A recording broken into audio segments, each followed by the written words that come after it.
Ngati-ati lho, Mak.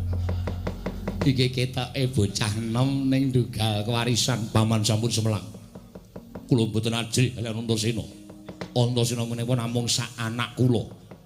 Menawi kula ngantos kalah kaliyan Antasena, kula menika wirang bebarang. Aja ngono. Ana tetembungan Giri Lusi jalma tan kena kinira.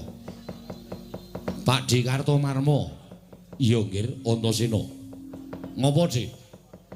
Kok dampyak-dampyak langkuning para Sata Kurawa tak sawang saka kaduhan ngener nggonku jagongan karo adikku Wisanggeni. Niatmu apa? Kowe bloko karo aku. Nek niatmu arep gawe kapitunaning adikku lanang Wisanggeni nggone nyuwun ngambil negara Ngastina.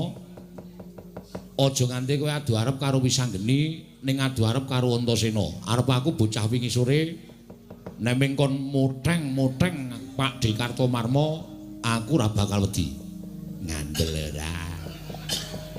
Ngati-ati lho, Mak. Aku wis ngelekke karo kowe. Nek perlu mburi musisan iki kon motol ndase wae piye?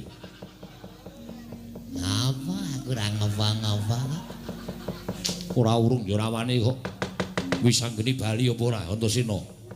Gelem bali adikku lanang nek wis entuk diparing ngampil negara Ngastina. Lho, yen ngono nekat wis dadian teping adikku lanang.